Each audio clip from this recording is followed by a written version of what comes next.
नमस्कार, आप देख रहे हैं यूपी वाला न्यूज और मैं श्रुति। आपको बता दें कि अयोध्या जिले की मिल्कीपुर विधानसभा सीट का उपचुनाव इस समय प्रदेश की राजनीति का केंद्र बन गया है। जी हां, यह चुनाव न केवल राजनीतिक दलों के लिए प्रतिष्ठा का प्रश्न है, बल्कि इससे ये भी तय होगा कि जनता का रुझान किस ओर है। समाजवादी पार्टी के मुखिया अखिलेश यादव और उत्तर प्रदेश के मुख्यमंत्री योगी आदित्यनाथ के लिए यह सीट बहुत अहम है, क्योंकि दोनों के लिए यह जीत व्यक्तिगत और राजनीतिक तौर पर महत्वपूर्ण मानी जा रही है।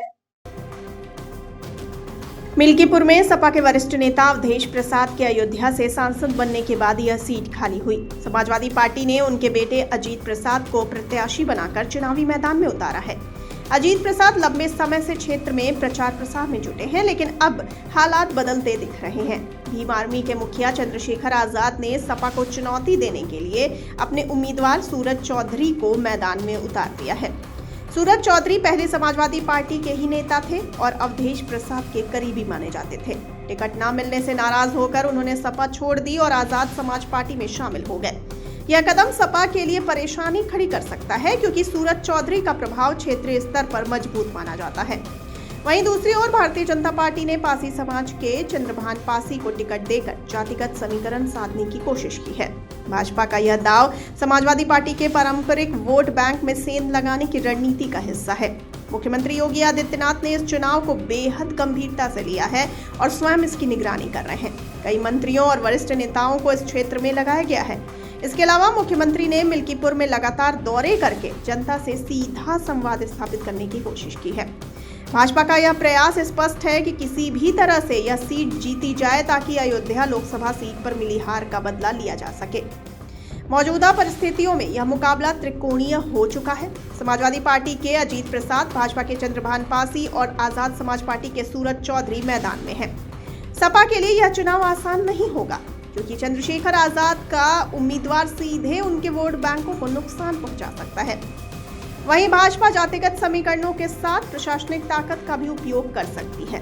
अभी हाल ही में हुए उपचुनाव में भाजपा ने 9 में से 7 सीटों पर जीत दर्ज कर यह साबित किया है कि वह हर चुनाव को पूरी ताकत से लड़ रही है।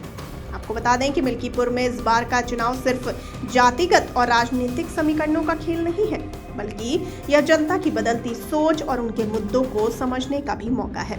सपा को जहां अपने पारंपरिक वोट बैंक को बनाए रखने की चुनौती है, वहीं भाजपा अपनी मजबूत चुनावी मशीनरी के जरिए हर हाल में जीत दर्ज करना चाहती है।